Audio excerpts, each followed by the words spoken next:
नमस्कार मित्रों, आपका हार्दिक स्वागत है धार्मिक द्वार पर।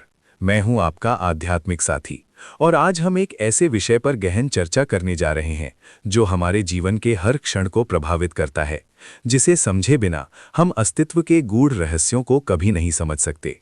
ये विषय है कर्म, वो शाश्वत नियम जो किसी को नहीं बख्शता, किसी को माफ नहीं करता। ये बात सुनने में भले ही कठोर लगे, परंतु इसमें जीवन का सबसे बड़ा सत्य छिपा है। एक ऐसा सत्य जो हमें अपनी वास्तविक शक्ति का भान कराता है। आपने शायद सुना होगा, जैसी करनी वैसी भरनी, या बोया पेड़ बबूल का तो आम कहाँ से खाए, या फिर कर भला तो हो भला। ये महज कहावतें नहीं हैं मेरे प्यारे दोस्तों, ये सनातन धर्म के सबसे मूलभूत सिद्धांतों में से एक कर्म के अटल नियम का सार है। आज हम रामकृष्ण परमहंस देव जैसे परम पूजनीय संत के जीवन से निकली मार्मिक कहानियों के माध्यम से और वेदों, पुराणों, उपनिषदों व श्रीमद् भगवद गीता जैसे हमारे पवित्र शास्त्रों से प्राप्त ज्ञान के प्रकाश में ये समझने का प्रयास करेंगे कि आखिर क्यों कर्म किसी को माफ नहीं करता, और इस अटल नियम को जानकर हम अपने जीवन को कैसे सार्थक बना सकते हैं। ये यात्रा केवल सूचनात्मक नहीं होगी, बल्कि आपके अंतर मन को झकझोरने वाली और आपको अपने जीवन के प्रति एक नई दृष्टि देने वाली होगी। ये आपको उस शक्ति का एहसास कराएगी जो आपके भीतर छिपी है, आपके भाग्य को गढ़ने की शक्ति। तो आइए इस ज्ञान यात्रा का आरंभ करें और कर्म के इस गूढ़ रहस्य को एक साथ उद्घाटित करें। हमारे प्राचीन ऋषि मुनियों ने सृष्टि के गूढ़ रहस्यों का साक्षात्कार किया था और उन्होंने पाया कि ये संपूर्ण ब्रह्मांड एक अत्यंत सुव्यवस्थित, न्यायपूर्ण और निष्पक्ष नियम पर आधारित है। ये नियम ही कर्म कहलाता है। कर्म संस्कृत भाषा का शब्द है जिसका शाब्दिक अर्थ है क्रिया या कार्य, परंतु आध्यात्मिक संदर्भ में ये केवल शारीरिक क्रिया तक सीमित नहीं है, बल्कि इसमें हमारे विचार, हमारी वाणी और हमारे शारीरिक कर्म तीनों शामिल हैं। हमारे मन में उत्पन्न होने वाला प्रत्येक सूक्ष्म विचार, हमारे मुख से निकलने वाला प्रत्येक शब्द और हमारे हाथों द्वारा किया गया प्रत्येक कार्य, ये सभी कर्म की श्रेणी में आते हैं और प्रत्येक कर्म अपनी प्रकृति के अनुसार फल उत्पन्न करता है। हर विचार, हर शब्द और हर क्रिया एक ऊर्जा तरंग छोड़ती है जो ब्रह्मांड में अपनी प्रतिक्रिया उत्पन्न करती है और अंततः हमारे पास ही लौट आती है। ये एक प्राकृतिक सिद्धांत है, ठीक वैसे ही जैसे गुरुत्वाकर्षण का नियम। आप कोई वस्तु ऊपर फेंकते हैं, वो नीचे आती है। आप कोई कार्य करते हैं, उसका परिणाम निश्चित रूप से आपको भुगतना पड़ता है। इसमें कोई अपवाद नहीं, कोई रियायत नहीं, कोई भी इससे बच नहीं सकता। यही कारण है कि हमारे शास्त्र कहते हैं कि कर्म किसी को माफ नहीं करता। इसका अर्थ ये नहीं है कि कोई सजानामा या न्यायाधीश आपको दंडित कर रहा है जो आपको व्यक्तिगत रूप से क्षमा कर सकता है या नहीं। नहीं, ये तो एक स्वचालित न्याय प्रणाली है। प्रकृति का अपना एक लेखा जोखा है, एक अदृश्य बही खाता है जो अत्यंत सटीकता से कार्य करता है। ये एक कॉस्मिक एल्गोरिदम है जो पूर्णतः निष्पक्ष और तटस्थ है, जिसे किसी की दया या क्रोध प्रभावित नहीं करता। जिस प्रकार आप बैंक में धन जमा करते हैं तो आपको ब्याज सहित वापस मिलता है, और यदि आप ऋण लेते हैं तो आपको उसे चुकाना पड़ता है। ठीक उसी प्रकार कर्म का बैंक भी संचालित होता है। आपके हर अच्छे और बुरे कर्म का एक अदृश्य लेखा जोखा बनता है और उचित समय पर आपको उसका फल भोगना ही पड़ता है। इसमें कोई अपवाद नहीं, कोई रियायत नहीं, कोई सिफारिश काम नहीं आती, चाहे आप कितने भी शक्तिशाली क्यों ना हो। ये नियम उस व्यक्ति के लिए भी लागू होता है जो इसे मानता है और उसके लिए भी जो इसे नहीं मानता। ठीक वैसे ही जैसे गुरुत्वाकर्षण का नियम हर किसी पर समान रूप से लागू होता है, चाहे वो उसे माने या ना माने, चाहे वो राजा हो या रंक। सनातन धर्म में कर्म के सिद्धांत को गहराई से समझाया गया है। इसे मुख्यतः 3 प्रकारों में वर्गीकृत किया गया है जो हमारे पूरे जीवन चक्र को प्रभावित करते हैं और हमारे भाग्य का निर्धारण करते हैं। पहला है संचित कर्म। ये वो कर्मों का विशाल भंडार है जो हमने अपने अनगिनत पिछले जन्मों में संचित किया है। ये एक विशाल गोदाम की तरह है जहां हमारे समस्त अच्छे और बुरे कर्मों के बीच एकत्रित हैं, निष्क्रिय अवस्था में पड़े हुए। ये एक ऐसा खाता है जिसमें हमारे सभी जमा और निकासी का रिकॉर्ड है, लेकिन अभी तक हमने उसका पूरा हिसाब नहीं किया है। हम सभी इस गोदाम के मालिक हैं और इसमें इतना कुछ जमा है कि हम खुद भी नहीं जानते कि कब कौन सा बीज अंकुरित होकर फल देने लगेगा। ये हमारी आध्यात्मिक यात्रा का एक विशाल पुस्तकालय है जिसमें हमारे सभी अनुभवों और क्रियाओं का सार छिपा है। दूसरा है प्रारब्ध कर्म। ये संचित कर्म के उस हिस्से का नाम है जो वर्तमान जन्म में फल देने के लिए परिपक्व हो चुका है। ये वो अंश है जिसे हम इस जन्म में भोग रहे हैं, जिसके कारण हमें एक विशेष परिवार में जन्म मिलता है, एक विशेष शरीर मिलता है, कुछ खास परिस्थितियां मिलती हैं और कुछ निश्चित सुख दुख का अनुभव होता है। इसे भुगते बिना कोई चारा नहीं। ये एक ऐसा बिल है जो भुगतान के लिए आ चुका है और हमें इसे चुकाना ही होगा। जैसे गोदाम में से कुछ अनाज बाजार में बिक्री के लिए निकाला जाता है और हमें उसे बेचना या खरीदना होता है, ठीक उसी तरह प्रारब्ध कर्म इस जन्म में हमारे भाग्य के रूप में प्रकट होता है। हमारा वर्तमान शरीर, हमारी जन्मजात प्रतिभाएं, हमारी प्रारंभिक परिस्थितियां, हमारे जीवन के प्रारंभिक सुख दुख, ये सब हमारे प्रारब्ध कर्मों का ही परिणाम है। ये वो निर्धारित मार्ग है जिस पर हम चल रहे हैं, लेकिन इसका अर्थ ये नहीं कि हम असहाय हैं। और तीसरा है क्रियमाण कर्म या वर्तमान कर्म। ये वे कर्म हैं जो हम इस वर्तमान जीवन में अभी हर क्षण कर रहे हैं। हमारे विचार, हमारी वाणी, हमारी क्रियाएं, ये सभी क्रियमाण कर्म हैं। इन क्रियमाण कर्मों के फल भविष्य में संचित कर्मों के भंडार में जुड़ते रहते हैं और इनमें से कुछ तत्काल फल भी देते हैं। यहीं पर हमारी स्वतंत्रता निहित है, यहीं पर हमारी असली शक्ति है।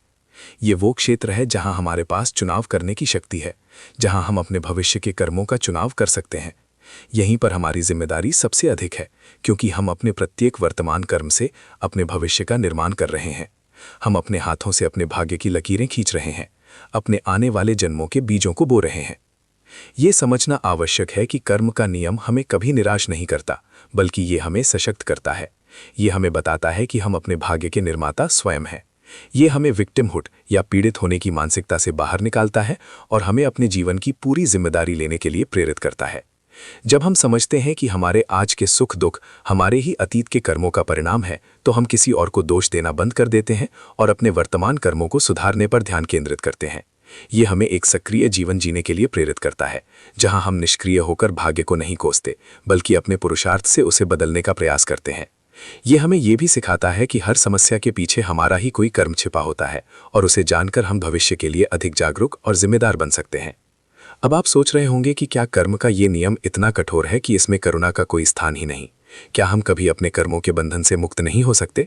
क्या कोई ऐसी शक्ति नहीं जो हमें इस चक्र से बाहर निकाल सके या कम से कम इसकी कठोरता को कम कर सके? इस प्रश्न का उत्तर हमें परम पूजनीय संत श्री रामकृष्ण परमहंस देव के जीवन और उनकी शिक्षाओं में मिलता है। वे एक ऐसे महान योगी और संत थे जिन्होंने अपने जीवन के हर पल में आध्यात्मिक सत्यों का साक्षात्कार किया। उनकी शिक्षाएं अत्यंत सरल, व्यावहारिक और अनुभव आधारित थीं और उन्होंने अनगिनत लोगों के जीवन को नई दिशा दी, उन्हें सत्य के मार्ग पर चलने के लिए प्रेरित किया। श्री रामकृष्ण परमहंस अक्सर अपने भक्तों को कर्म के गूढ़ सिद्धांतों को सरल कहानियों और दृष्टांतों के माध्यम से समझाते थे, जिससे साधारण मनुष्य भी इन गहरे रहस्यों को समझ सके। आइए उनकी एक ऐसी ही कहानी सुनते हैं जो हमें ये समझने में मदद करेगी कि कर्म किस प्रकार अपनी पकड़ बनाए रखता है, भले ही हम उसे देख ना सकें और भले ही हमारी वर्तमान स्थिति कुछ और ही दिखाई दे। एक बार माँ काली के परम भक्त श्री रामकृष्ण परमहंस के पास एक धनी व्यापारी आया। ये व्यापारी बहुत धर्मात्मा था, नियमित दान पुण्य करता था, साधु संतों की सेवा में तत्पर रहता था और भगवान का नाम जपता था। वो ईश्वर पर अटूट विश्वास रखता था। उसने बड़े ही विनम्र और व्यथित भाव से परमहंस देव से पूछा, महाराज, मैं अपनी शक्ति के अनुसार सभी धार्मिक अनुष्ठानों का पालन करता हूँ, ईश्वर का नाम जपता हूँ, परोपकार करता हूँ, फिर भी मेरे जीवन में इतनी परेशानियां क्यों हैं? मेरा व्यापार बार बार डूब जाता है, मेरे बच्चे रोगी रहते हैं, मेरी पत्नी अक्सर बीमार रहती है और मेरे मन को कभी शांति नहीं मिलती। मैं रात रात भर करवटें बदलता रहता हूँ, चिंताएं मुझे घेरे रहती हैं। जबकि मेरा पड़ोसी, जो बहुत दुष्ट और पापी है, दूसरों को ठगता है, छल कपट से धन कमाता है, शराब पीता है, जुआ खेलता है और किसी धर्म कर्म को नहीं मानता, वो सदा सुखी दिखाई देता है। उसका व्यापार फलता फूलता है और उसके परिवार में सब स्वस्थ और प्रसन्न हैं। उसके घर में उत्सव जैसा माहौल रहता है और वो हमेशा चिंता मुक्त दिखता है। ऐसा क्यों है महाराज? क्या ईश्वर भी न्याय नहीं करते? क्या मेरा धार्मिक जीवन व्यर्थ है? क्या कर्म का कोई महत्व ही नहीं? श्री रामकृष्ण परमहंस ने उस व्यापारी की बात बड़े धैर्य और करुणा के साथ सुनी। उनके चेहरे पर एक मंद मुस्कान थी, जैसे वे ब्रह्मांड के किसी गहरे रहस्य को जानते हों। उन्होंने कुछ देर चुप्पी साधे रखी, उस व्यापारी की आंखों में झांका और फिर अत्यंत मधुर वाणी में बोले, वत्स, तुम जो देख रहे हो वो केवल एक क्षणभंगुर दृश्य है, एक नाटक का छोटा सा अंश। तुम्हें कर्म के पूरे चित्र का ज्ञान नहीं है। तुम केवल एक पन्ने को देखकर पूरी पुस्तक का मूल्यांकन कर रहे हो। फिर उन्होंने उसे एक दृष्टांत सुनाया जिसमें कर्म की सूक्ष्म गति छिपी थी और जो अनेक जन्मों के पार तक फैली हुई थी। एक बार की बात है, एक अत्यंत न्यायप्रिय और प्रजापालक राजा अपने राज्य में भ्रमण पर निकला था। एक दिन उसने देखा कि एक अत्यंत गरीब व्यक्ति जो फटे पुराने कपड़े पहने था, धूल में पड़ा हुआ रो रहा था। वो भूख और बीमारी से बुरी तरह तड़प रहा था और उसका पूरा शरीर घावों से भरा हुआ था। उसकी स्थिति इतनी दयनीय थी कि कोई भी उसे देखकर द्रवित हो जाए। राजा को उस पर अत्यंत दया आ गई, उसकी आंखों में करुणा भर आई। उसने तुरंत अपने मंत्री को बुलाया और आदेश दिया, इस व्यक्ति को मेरे महल में ले जाओ, इसे अच्छे वस्त्र दो, पौष्टिक भोजन कराओ और इसकी उचित चिकित्सा करवाओ ताकि ये स्वस्थ हो सके। ये ब्रह्मांड का वो नैतिक और प्राकृतिक नियम है जो सब कुछ संतुलन में रखता है, जो सृष्टि की प्रत्येक गति को नियंत्रित करता है, चाहे वो ग्रहों की चाल हो या जीवन का चक्र। कर्म का सिद्धांत इसी रित का एक अभिन्न हिस्सा है, जो बताता है कि हर क्रिया की एक प्रतिक्रिया होती है, हर कारण का एक कार्य होता है। ये कोई बाहरी नियामक नहीं, बल्कि स्वयं ब्रह्मांड की आंतरिक संरचना और उसका क्रियान्वयन तंत्र है, जो सदा सक्रिय रहता है। उपनिषद, जो वैदिक ज्ञान का सार है, कर्म और पुनर्जन्म के सिद्धांत को स्पष्ट रूप से प्रस्तुत करते हैं। बृहदारण्यक उपनिषद, बृहदारण्यका उपनिषद में एक प्रसिद्ध कथन है, यथाकारी यथाचारी तथा भवति। जैसा कोई करता है, जैसा कोई आचरण करता है, वैसा ही वो बन जाता है। पुण्य करने वाला पुण्यवान होता है, पाप करने वाला पापी। ये कथन कर्म के सीधे और अटल संबंध को उजागर करता है। ये बताता है कि हमारे कर्म न केवल हमारे वर्तमान और भविष्य के अनुभवों को निर्धारित करते हैं, बल्कि वे हमारे अस्तित्व के स्वरूप को भी आकार देते हैं, हमारे स्वभाव को गढ़ते हैं, हमारी चेतना के स्तर को प्रभावित करते हैं। हम अपने कर्मों के ही परिणाम हैं और हमारे कर्म ही हमारे अगले जन्म के लिए बीज बोते हैं। ये एक निर्बाध चक्र है, जिसे आवागमन का चक्र या पुनर्जन्म कहा जाता है, जहाँ आत्मा अपने कर्मों के फलों को भोगने के लिए एक शरीर से दूसरे शरीर में विचरण करती रहती है। लेकिन कर्म के सिद्धांत की सबसे विस्तृत, व्यावहारिक और मुक्तिदायक व्याख्या हमें श्रीमद् भगवद गीता में मिलती है। भगवान कृष्ण कुरुक्षेत्र की युद्ध भूमि में अपने शिष्य अर्जुन को जो दिव्य ज्ञान देते हैं, उसका एक बड़ा हिस्सा कर्म योग पर केंद्रित है। अर्जुन युद्ध करने से विमुख हो रहा था, क्योंकि उसे अपने बंधु बांधवों को मारने का पाप कर्म दिख रहा था। वो कर्म के फल के भय से भयभीत था। तब भगवान कृष्ण उसे कर्म के वास्तविक स्वरूप, उसके बंधनकारी प्रभावों और उससे मुक्त होने का मार्ग समझाते हैं। भगवान कृष्ण कहते हैं, अध्याय 2 श्लोक 47, कर्मण्येवाधिकारस्ते मां फलेषु कदाचन मां कर्म फल हेतुर्भूर्मा ते संगोस्तु कर्मणि। अर्थात तुम्हारा कर्म करने में ही अधिकार है, उसके फलों में कभी नहीं। तुम कर्मों के फल की इच्छा से प्रेरित मत हो और ना ही कर्म न करने में तुम्हारी आसक्ति हो। ये श्लोक कर्म के नियम को समझने की कुंजी है। ये हमें कर्म के सागर को पार करने का मार्गदर्शन देता है। कर्म किसी को माफ नहीं करता, ये सत्य है, लेकिन गीता हमें इससे मुक्ति का मार्ग दिखाती है। भगवान कृष्ण ये नहीं कहते कि कर्म मत करो, वे कहते हैं कि कर्म तो करना ही पड़ेगा, क्योंकि कोई भी प्राणी एक क्षण भी कर्म किए बिना नहीं रह सकता। यहाँ तक कि हमारा श्वास लेना, पलकें झपकाना, खाना पीना, बोलना, सोचना, ये सभी एक प्रकार के कर्म हैं। मुख्य बात यह है कि कर्म किस भावना से किया जा रहा है, किस उद्देश्य से किया जा रहा है और उसके पीछे हमारी क्या आसक्ति है। गीता हमें निष्काम कर्म का सिद्धांत देती है। इसका अर्थ ये नहीं कि हम फल की इच्छा ही ना करें या उदासीन हो जाएं या कर्म छोड़कर सन्यासी बन जाएं, बल्कि ये कि हम फल के प्रति आसक्त ना हो। जब हम फल की इच्छा से कर्म करते हैं तो उस फल के परिणाम हमें बांधते हैं, चाहे वो सुखद हो या दुखद। यदि फल सुखद हुआ तो हम और अधिक सुख की इच्छा करते हैं, उसे बनाए रखने का प्रयास करते हैं, उससे चिपके रहते हैं। और यदि फल दुखद हुआ तो हम निराश और दुखी होते हैं, उसका त्याग करना चाहते हैं, उससे भागना चाहते हैं। ये आसक्ति ही हमें कर्म के बंधन में फंसाती है। ये हमें सुख और दुख के झूले पर झूलने पर मजबूर करती है और हमें कभी स्थायी शांति नहीं मिलती। जब हम कर्म को केवल अपना कर्तव्य मानकर करते हैं, बिना किसी व्यक्तिगत लाभ की अपेक्षा के, और फल को ईश्वर को समर्पित कर देते हैं, तो ऐसे कर्म हमें बांधते नहीं हैं। ऐसे कर्मों को अकर्म या निष्काम कर्म कहा जाता है, क्योंकि वे हमारे लिए कोई नया बंधन नहीं बनाते। वे हमारे कर्मों के पुराने बीजों को भस्म कर देते हैं और नए बीजों को बोने से रोकते हैं। ये कर्म के नियम से ऊपर उठने का मार्ग है, ना कि उसे तोड़ने का। ये हमें कर्म के सागर में रहते हुए भी उससे अछूता रहने की कला सिखाता है। ठीक वैसे ही जैसे कमल का पत्ता जल में रहकर भी गीला नहीं होता, या जैसे सूर्य की किरणें गंदगी पर पड़ने पर भी अशुद्ध नहीं होती। आपने गोस्वामी तुलसीदास जी की रामचरितमानस में भी ये प्रसिद्ध चौपाई सुनी होगी, कर्म प्रधान विश्व रचि राखा, जो जस करहि सो तस फल चाखा। ये स्पष्ट बताता है कि ये संपूर्ण विश्व कर्म के सिद्धांत पर ही आधारित है और जो जैसा करता है उसे वैसा ही फल अवश्य मिलता है। ये चौपाई हमारे सांस्कृतिक और आध्यात्मिक चिंतन का एक अभिन्न अंग बन चुकी है, जो हर भारतीय के मन में कर्म के महत्व को स्थापित करती है, हमें अपनी जिम्मेदारी का एहसास कराती है। क्या आपकी भी ऐसी कोई मान्यता है या अनुभव है जिसने आपको कर्म के इस अटल नियम पर विश्वास दिलाया हो? क्या आपने कभी किसी व्यक्ति के जीवन में कर्मों का प्रत्यक्ष फल देखा है या स्वयं अपने जीवन में इसके प्रभाव को महसूस किया है? कमेंट बॉक्स में अपने विचार हमारे साथ साझा करें। आपके अनुभव दूसरों को भी प्रेरित कर सकते हैं और हमारी आध्यात्मिक समझ को गहरा कर सकते हैं। हमारे पुराणों में, विशेषकर गरुड़ पुराण जैसे ग्रंथों में, कर्मों के विभिन्न फलों और पुनर्जन्म के चक्र का बहुत विस्तृत वर्णन मिलता है। ये वर्णन हमें ये समझाने के लिए है कि हमारे छोटे से छोटे कर्म का भी हिसाब होता है, चाहे वो कितना भी सूक्ष्म क्यों ना हो, चाहे वो केवल एक विचार के रूप में ही क्यों ना हो।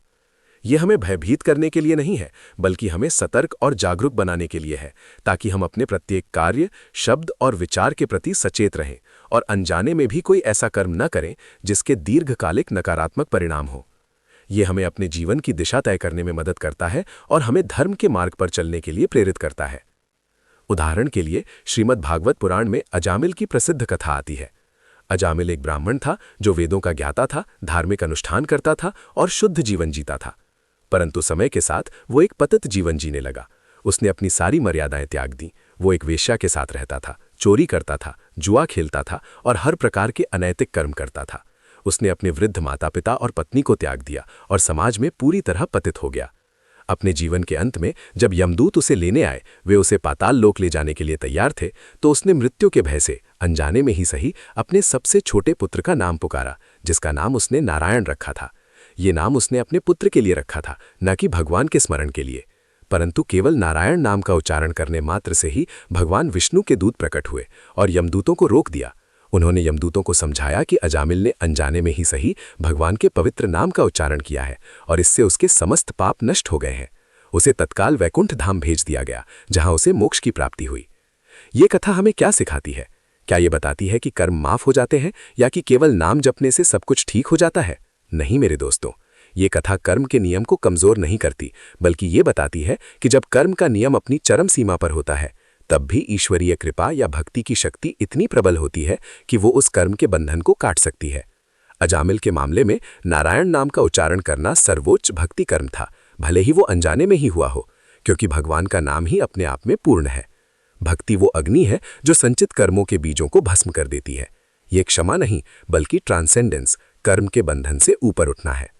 ये बताती है कि जब हम स्वयं को पूर्ण रूप से ईश्वर को समर्पित कर देते हैं, अपनी श्रद्धा को अटूट बना लेते हैं, तो हमारे कर्मों का भार हल्का हो जाता है, क्योंकि तब ईश्वर स्वयं हमारे योगक्षेम की चिंता करते हैं और हमें भवसागर से पार उतारते हैं। ये हमें बताता है कि कर्म का फल तो भोगना ही पड़ता है, लेकिन उस भोगने के तरीके में परिवर्तन आ सकता है और हम उस बंधन से बाहर आ सकते हैं, यदि हम श्रद्धा और भक्ति के मार्ग को अपनाएं। तो कर्म का नियम वास्तव में किसी को माफ नहीं करता, क्योंकि ये एक स्वचालित ब्रह्मांडीय व्यवस्था है, लेकिन हमारे पास इससे मुक्त होने के रास्ते हैं। ये मुक्ति क्षमा या दंड से मुक्ति नहीं है, बल्कि बंधन से मुक्ति है, पुनर्जन्म के चक्र से मुक्ति है, मोह और आसक्ति से मुक्ति है। कर्म के बंधन से मुक्त होने के 3 मुख्य मार्ग हैं जो सनातन धर्म में सुझाए गए हैं। ज्ञान योग। ज्ञान योग, जब व्यक्ति आत्मज्ञान प्राप्त कर लेता है, ये जान लेता है कि वो शरीर नहीं, मन नहीं, बुद्धि नहीं, अहंकार नहीं, बल्कि अविनाशी आत्मा है जो ब्रह्म का अंश है, तब वो कर्तापन के भाव से मुक्त हो जाता है। वो समझता है कि वो केवल एक निमित्त मात्र है और सभी क्रियाएं प्रकृति के गुणों द्वारा हो रही हैं। भगवान कृष्ण गीता में कहते हैं, प्रकृतेः क्रियमाणानि गुणे ही कर्माणि सर्वशः अहंकार विमूढ़ात्मा कर्ता हमिति मन्यते। अध्याय 3 श्लोक 27। अर्थात वास्तव में समस्त कर्म प्रकृति के गुणों द्वारा ही किए जाते हैं, परंतु अहंकार से मोहित जीव स्वयं को कर्ता मान बैठता है।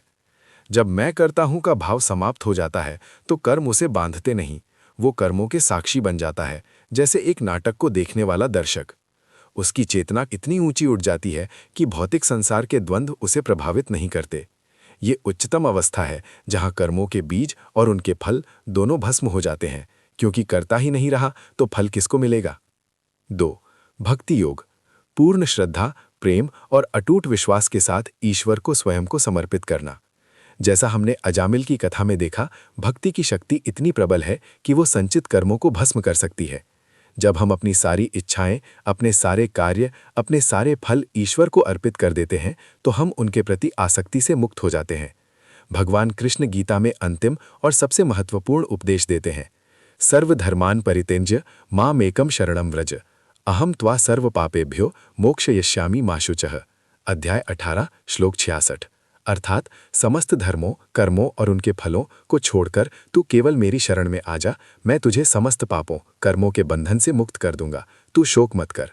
यहाँ मुक्त कर दूंगा का अर्थ है कर्म के बंधन से मुक्ति, ना कि ये कि कर्म का नियम काम करना बंद कर देगा।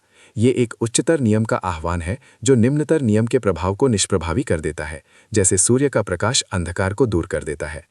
भक्ति हमें ईश्वर से जोड़ती है और जब हम ईश्वर से जुड़ जाते हैं तो उनके गुण हमारे अंदर आने लगते हैं, जिससे हम कर्म के चक्र से ऊपर उठ जाते हैं। 3. निष्काम कर्मयोग। जैसा कि हमने पहले चर्चा की, फल की आसक्ति के बिना कर्तव्य बुद्धि से कर्म करना, ये सबसे सुलभ और व्यावहारिक मार्ग है जिसे हम सभी अपने दैनिक जीवन में अपना सकते हैं। हम सभी को कर्म करना है, लेकिन अगर हम उन्हें आसक्ति रहित होकर करें तो वे हमें बांधेंगे नहीं। ये एक ऐसी जीवन शैली है जहां हम अपनी जिम्मेदारियों को पूरा करते हैं, समाज की सेवा करते हैं, अपने परिवार के प्रति कर्तव्य निभाते हैं, परंतु उसके परिणामों के प्रति उदासीन रहते हैं, ये जानते हुए कि परिणाम हमारे हाथ में नहीं, ईश्वर के हाथ में है। ये हमें वर्तमान में जीने और अपने हर कर्म को एक आध्यात्मिक अभ्यास बनाने में मदद करता है। गीता में भगवान कहते हैं कि योगस्थ होकर कर्म करो, यानी सिद्धि और असिद्धि में सम होकर कर्म करो। योगस्थः कुरु कर्माणि संगम त्यक्त्वा धनंजय सिद्धय सिद्धयोः समो भूत्वा समत्वम योग उच्यते। अध्याय 2 श्लोक 48। यही समत्व योग कहलाता है। ये आपको मानसिक शांति देता है और आपको कर्मों के फल के उतार चढ़ाव से बचाता है, जिससे आप स्थिर बुद्धि से जीवन जीते हैं। तो मित्रों, कर्म का नियम एक शिक्षक की तरह है, एक मार्गदर्शक की तरह है। ये हमें लगातार सिखाता है कि हम अपने जीवन के हर पल में क्या बो रहे हैं और हमें अपने भविष्य को कैसे बेहतर बनाना है। ये हमें आत्मचिंतन और आत्मसुधार के लिए प्रेरित करता है। ये हमें सिखाता है कि हर क्रिया का एक प्रतिफल होता है और जैसी मति वैसी गति। जैसी हमारी सोच होगी, जैसी हमारी भावनाएं होंगी, वैसी ही हमारी नियति होगी, वैसा ही हमारा अगला पड़ाव होगा। हमारा मन ही हमारे कर्मों को दिशा देता है और हमारी मति ही हमारी गति तय करती है। इसीलिए हमारे मन को शुद्ध रखना, विचारों को पवित्र रखना अत्यंत महत्वपूर्ण है। क्या आप अपने दैनिक जीवन में कर्म के इस सिद्धांत को लागू करने के लिए तैयार हैं? अपने विचारों को सकारात्मक बनाने, अपनी वाणी को मधुर बनाने और अपने कर्मों को एल्ट्रुइस्टिक, परोपकारी बनाने के लिए तैयार हैं? क्या आप आज से ही अपने हर कर्म को ईश्वर को समर्पित करके निष्काम कर्म का अभ्यास शुरू करने की प्रतिज्ञा लेंगे? हमें कमेंट्स में बताएं। आपके संकल्प हमें भी ऊर्जा देंगे और दूसरों के लिए भी प्रेरणा का स्रोत बनेंगे। आज हमने समझा कि कर्म केवल एक अवधारणा नहीं, बल्कि ब्रह्मांड का एक अटल, स्वचालित और न्यायपूर्ण नियम है। ये किसी व्यक्ति या देवता द्वारा दिया गया दंड नहीं, बल्कि कारण और प्रभाव का एक सार्वभौमिक सिद्धांत है, एक कॉस्मिक अकाउंटिंग सिस्टम है जिसमें कोई गलती नहीं होती और जिससे कोई बच नहीं सकता। श्री रामकृष्ण परमहंस देव के जीवन की कहानियों ने हमें दिखाया कि कैसे कर्म अपनी सूक्ष्म पकड़ बनाए रखता है, यहाँ तक कि महान संतों को भी अपने प्रारब्ध का सामना करना पड़ता है। हमने वेदों, उपनिषदों और श्रीमद् भगवद गीता के माध्यम से जाना कि कर्म का नियम कितना गहरा और व्यापक है और कैसे निष्काम कर्म, ज्ञान और भक्ति के द्वारा हम इसके बंधन से मुक्त हो सकते हैं, मुक्ति की परम अवस्था को प्राप्त कर सकते हैं। ये जान लेना कि कर्म किसी को माफ नहीं करता, हमें भयभीत करने के लिए नहीं है, बल्कि हमें सशक्त बनाने के लिए है। ये हमें अपने जीवन की पूरी जिम्मेदारी लेने के लिए प्रेरित करता है, हमें अपने कार्यों के प्रति अधिक सचेत रहने के लिए प्रोत्साहित करता है। ये हमें बताता है कि हम अपने भाग्य के निर्माता स्वयं हैं और हमारे हाथ में हर पल एक नए भविष्य को गढ़ने की शक्ति है। तो आइए आज से ही अपने हर विचार, हर शब्द और हर कर्म को पवित्र और सकारात्मक बनाएं और इस जीवन को एक सार्थक, उद्देश्यपूर्ण और दिव्य यात्रा में बदलें। हम आशा करते हैं कि इस गहन चर्चा ने आपके मन में कर्म के प्रति एक नई समझ और श्रद्धा पैदा की होगी और आपको अपने आध्यात्मिक पथ पर आगे बढ़ने की प्रेरणा दी होगी। आपके विचार और अनुभव हमारे लिए अमूल्य हैं। कृपया नीचे कमेंट बॉक्स में हमें बताएं कि आपको ये वीडियो कैसा लगा और कर्म के बारे में आपकी क्या राय है। क्या आपने अपने जीवन में कभी कर्म के नियम को प्रत्यक्ष रूप से कार्य करते देखा है?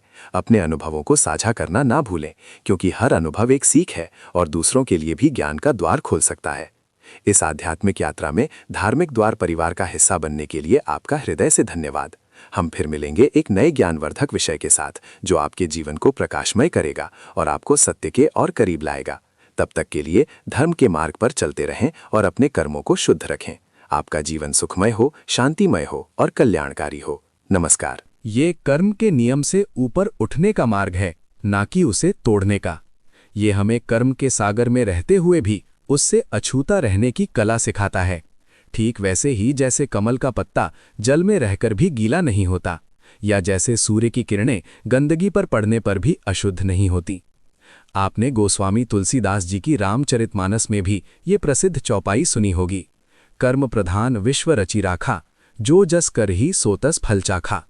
ये स्पष्ट बताता है कि ये संपूर्ण विश्व कर्म के सिद्धांत पर ही आधारित है और जो जैसा करता है उसे वैसा ही फल अवश्य मिलता है। ये चौपाई हमारे सांस्कृतिक और आध्यात्मिक चिंतन का एक अभिन्न अंग बन चुकी है, जो हर भारतीय के मन में कर्म के महत्व को स्थापित करती है, हमें अपनी जिम्मेदारी का एहसास कराती है। क्या आपकी भी ऐसी कोई मान्यता या अनुभव है जिसने आपको कर्म के इस अटल नियम पर विश्वास दिलाया हो? क्या आपने कभी किसी व्यक्ति के जीवन में कर्मों का प्रत्यक्ष फल देखा है या स्वयं अपने जीवन में इसके प्रभाव को महसूस किया है? कमेंट बॉक्स में अपने विचार हमारे साथ साझा करें। आपके अनुभव दूसरों को भी प्रेरित कर सकते हैं और हमारी आध्यात्मिक समझ को गहरा कर सकते हैं। हमारे पुराणों में, विशेषकर गरुड़ पुराण जैसे ग्रंथों में, कर्मों के विभिन्न फलों और पुनर्जन्म के चक्र का बहुत विस्तृत वर्णन मिलता है। ये वर्णन हमें ये समझाने के लिए है कि हमारे छोटे से छोटे कर्म का भी हिसाब होता है, चाहे वो कितना भी सूक्ष्म क्यों ना हो, चाहे वो केवल एक विचार के रूप में ही क्यों ना हो। ये हमें भयभीत करने के लिए नहीं है, बल्कि हमें सतर्क और जागरूक बनाने के लिए है, ताकि हम अपने प्रत्येक कार्य, शब्द और विचार के प्रति सचेत रहें और अनजाने में भी कोई ऐसा कर्म ना करें जिसके दीर्घकालिक नकारात्मक परिणाम हों। ये हमें अपने जीवन की दिशा तय करने में मदद करता है और हमें धर्म के मार्ग पर चलने के लिए प्रेरित करता है। उदाहरण के लिए श्रीमद् भागवत पुराण में अजामिल की प्रसिद्ध कथा आती है। अजामिल एक ब्राह्मण था जो वेदों का ज्ञाता था, धार्मिक अनुष्ठान करता था और शुद्ध जीवन जीता था। परंतु समय के साथ वो एक पतित जीवन जीने लगा। उसने अपनी सारी मर्यादाएं त्याग दी। वो एक वेश्या के साथ रहता था, चोरी करता था, जुआ खेलता था और हर प्रकार के अनैतिक कर्म करता था। उसने अपने वृद्ध माता पिता और पत्नी को त्याग दिया और समाज में पूरी तरह पतित हो गया। अपने जीवन के अंत में जब यमदूत उसे लेने आए, वे उसे पाताल लोक ले जाने के लिए तैयार थे, तो उसने मृत्यु के भय से अनजाने में ही सही अपने सबसे छोटे पुत्र का नाम पुकारा, जिसका नाम उसने नारायण रखा था। ये नाम उसने अपने पुत्र के लिए रखा था, ना कि भगवान के स्मरण के लिए। परंतु केवल नारायण नाम का उच्चारण करने मात्र से ही भगवान विष्णु के दूत प्रकट हुए और यमदूतों को रोक दिया। उन्होंने यमदूतों को समझाया कि अजामिल ने अनजाने में ही सही भगवान के पवित्र नाम का उच्चारण किया है और इससे उसके समस्त पाप नष्ट हो गए हैं। उसे तत्काल वैकुंठ धाम भेज दिया गया, जहां उसे मोक्ष की प्राप्ति हुई। ये कथा हमें क्या सिखाती है? क्या ये बताती है कि कर्म माफ हो जाते हैं या कि केवल नाम जपने से सब कुछ ठीक हो जाता है? नहीं मेरे दोस्तों, ये कथा कर्म के नियम को कमजोर नहीं करती, बल्कि ये बताती है कि जब कर्म का नियम अपनी चरम सीमा पर होता है, तब भी ईश्वरीय कृपा या भक्ति की शक्ति इतनी प्रबल होती है कि वो उस कर्म के बंधन को काट सकती है। अजामिल के मामले में नारायण नाम का उच्चारण करना सर्वोच्च भक्ति कर्म था, भले ही वो अनजाने में ही हुआ हो, क्योंकि भगवान का नाम ही अपने आप में पूर्ण है। भक्ति वो अग्नि है जो संचित कर्मों के बीजों को भस्म कर देती है। ये क्षमा नहीं, बल्कि ट्रांसेंडेंस, कर्म के बंधन से ऊपर उठना है। ये बताती है कि जब हम स्वयं को पूर्ण रूप से ईश्वर को समर्पित कर देते हैं, अपनी श्रद्धा को अटूट बना लेते हैं, तो हमारे कर्मों का भार हल्का हो जाता है, क्योंकि तब ईश्वर स्वयं हमारे योगक्षेम की चिंता करते हैं और हमें भवसागर से पार उतारते हैं। ये हमें बताता है कि कर्म का फल तो भोगना ही पड़ता है, लेकिन उस भोगने के तरीके में परिवर्तन आ सकता है और हम उस बंधन से बाहर आ सकते हैं यदि हम श्रद्धा और भक्ति के मार्ग को अपनाएं। तो कर्म का नियम वास्तव में किसी को माफ नहीं करता, क्योंकि ये एक स्वचालित ब्रह्मांडीय व्यवस्था है। लेकिन हमारे पास इससे मुक्त होने के रास्ते हैं। ये मुक्ति क्षमा या दंड से मुक्ति नहीं है, बल्कि बंधन से मुक्ति है, पुनर्जन्म के चक्र से मुक्ति है, मोह और आसक्ति से मुक्ति है। कर्म के बंधन से मुक्त होने के 3 मुख्य मार्ग हैं जो सनातन धर्म में सुझाए गए हैं। 1. ज्ञान योग, ज्ञान योगा। जब व्यक्ति आत्मज्ञान प्राप्त कर लेता है, ये जान लेता है कि वो शरीर नहीं, मन नहीं, बुद्धि नहीं, अहंकार नहीं, बल्कि अविनाशी आत्मा है जो ब्रह्म का अंश है, तब वो कर्तापन के भाव से मुक्त हो जाता है। वो समझता है कि वो केवल एक निमित्त मात्र है और सभी क्रियाएं प्रकृति के गुणों द्वारा हो रही हैं। भगवान कृष्ण गीता में कहते हैं, प्रकृतेः क्रियमाणानि गुणैः कर्माणि सर्वशः अहंकार विमूढ़ात्मा कर्ताहमिति मन्यते। अर्थात वास्तव में समस्त कर्म प्रकृति के गुणों द्वारा ही किए जाते हैं, परंतु अहंकार से मोहित जीव स्वयं को कर्ता मान बैठता है। जब मैं करता हूं का भाव समाप्त हो जाता है तो कर्म उसे बांधते नहीं, वो कर्मों के साक्षी बन जाता है, जैसे एक नाटक को देखने वाला दर्शक। उसकी चेतना इतनी ऊंची उठ जाती है कि भौतिक संसार के द्वंद्व उसे प्रभावित नहीं करते। ये उच्चतम अवस्था है जहां कर्मों के बीज और उनके फल दोनों भस्म हो जाते हैं, क्योंकि करता ही नहीं रहा तो फल किसको मिलेगा। दूसरा, भक्ति योग, पूर्ण श्रद्धा, प्रेम और अटूट विश्वास के साथ ईश्वर को स्वयं को समर्पित करना। जैसा हमने अजामिल की कथा में देखा, भक्ति की शक्ति इतनी प्रबल है कि वो संचित कर्मों को भस्म कर सकती है। जब हम अपनी सारी इच्छाएं, अपने सारे कार्य, अपने सारे फल ईश्वर को अर्पित कर देते हैं तो हम उनके प्रति आसक्ति से मुक्त हो जाते हैं। भगवान कृष्ण गीता में अंतिम और सबसे महत्वपूर्ण उपदेश देते हैं, सर्वधर्मान परित्यज्य मामेकम शरणम व्रज, अहम त्वा सर्व पापेभ्यो मोक्षयिष्यामि मा शुचः। अध्याय 18 श्लोक 66। अर्थात समस्त धर्मों, कर्मों और उनके फलों को छोड़कर तू केवल मेरी शरण में आ जा, मैं तुझे समस्त पापों, कर्मों के बंधन से मुक्त कर दूंगा, तू शोक मत कर। यहाँ मुक्त कर दूंगा का अर्थ है कर्म के बंधन से मुक्ति, ना कि ये कि कर्म का नियम काम करना बंद कर देगा। ये एक उच्चतर नियम का आह्वान है जो निम्नतर नियम के प्रभाव को निष्प्रभावी कर देता है, जैसे सूर्य का प्रकाश अंधकार को दूर कर देता है। भक्ति हमें ईश्वर से जोड़ती है, और जब हम ईश्वर से जुड़ जाते हैं तो उनके गुण हमारे अंदर आने लगते हैं, जिससे हम कर्म के चक्र से ऊपर उठ जाते हैं। तीसरा, निष्काम कर्म योग। जैसा कि हमने पहले चर्चा की, फल की आसक्ति के बिना कर्तव्य बुद्धि से कर्म करना, ये सबसे सुलभ और व्यावहारिक मार्ग है जिसे हम सभी अपने दैनिक जीवन में अपना सकते हैं। हम सभी को कर्म करना है, लेकिन अगर हम उन्हें आसक्ति रहित होकर करें तो वे हमें बांधेंगे नहीं। ये एक ऐसी जीवन शैली है जहां हम अपनी जिम्मेदारियों को पूरा करते हैं, समाज की सेवा करते हैं, अपने परिवार के प्रति कर्तव्य निभाते हैं, परंतु उसके परिणामों के प्रति उदासीन रहते हैं, ये जानते हुए कि परिणाम हमारे हाथ में नहीं, ईश्वर के हाथ में है।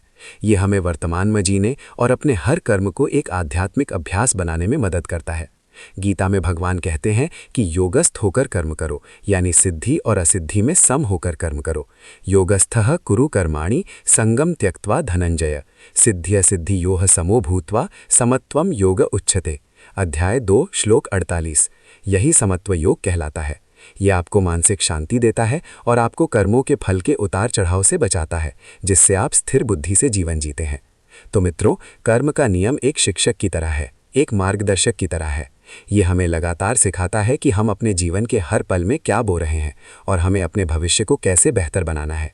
ये हमें आत्मचिंतन और आत्मसुधार के लिए प्रेरित करता है। ये हमें सिखाता है कि हर क्रिया का एक प्रतिफल होता है, और जैसी मति वैसी गति। जैसी हमारी सोच होगी, जैसी हमारी भावनाएं होंगी, वैसी ही हमारी नियति होगी, वैसा ही हमारा अगला पड़ाव होगा। हमारा मन ही हमारे कर्मों को दिशा देता है और हमारी मति ही हमारी गति तय करती है। इसीलिए हमारे मन को शुद्ध रखना, विचारों को पवित्र रखना अत्यंत महत्वपूर्ण है। क्या आप अपने दैनिक जीवन में कर्म के इस सिद्धांत को लागू करने के लिए तैयार हैं? अपने विचारों को सकारात्मक बनाने, अपनी वाणी को मधुर बनाने और अपने कर्मों को एल्ट्रुइस्टिक, परोपकारी बनाने के लिए तैयार हैं? क्या आप आज से ही अपने हर कर्म को ईश्वर को समर्पित करके निष्काम कर्म का अभ्यास शुरू करने की प्रतिज्ञा लेंगे? हमें कमेंट्स में बताएं। आपके संकल्प हमें भी ऊर्जा देंगे और दूसरों के लिए भी प्रेरणा का स्रोत बनेंगे। आज हमने समझा कि कर्म केवल एक अवधारणा नहीं, बल्कि ब्रह्मांड का एक अटल, स्वचालित और न्यायपूर्ण नियम है। ये किसी व्यक्ति या देवता द्वारा दिया गया दंड नहीं, बल्कि कारण और प्रभाव का एक सार्वभौमिक सिद्धांत है।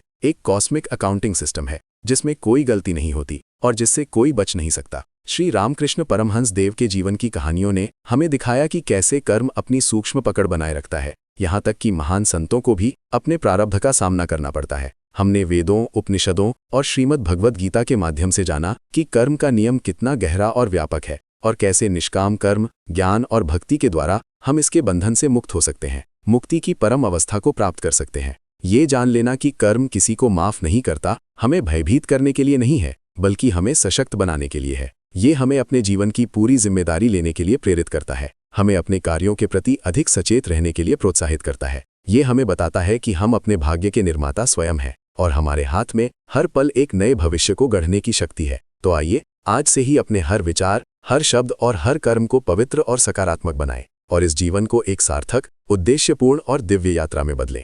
हम आशा करते हैं कि इस गहन चर्चा ने आपके मन में कर्म के प्रति एक नई समझ और श्रद्धा पैदा की होगी और आपको अपने आध्यात्मिक पथ पर आगे बढ़ने की प्रेरणा दी होगी। आपके विचार और अनुभव हमारे लिए अमूल्य हैं। कृपया नीचे कमेंट बॉक्स में हमें बताएं कि आपको ये वीडियो कैसा लगा और कर्म के बारे में आपकी क्या राय है। क्या आपने अपने जीवन में कभी कर्म के नियम को प्रत्यक्ष रूप से कार्य करते देखा है? अपने अनुभवों को साझा करना ना भूलें, क्योंकि हर अनुभव एक सीख है और दूसरों के लिए भी ज्ञान का द्वार खोल सकता है।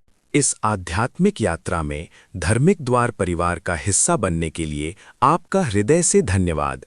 हम फिर मिलेंगे एक नए ज्ञानवर्धक विषय के साथ, जो आपके जीवन को प्रकाशमय करेगा और आपको सत्य के और करीब लाएगा। तब तक के लिए धर्म के मार्ग पर चलते रहें और अपने कर्मों को शुद्ध रखें। आपका जीवन सुखमय हो, शांतिमय हो और कल्याणकारी हो। नमस्कार।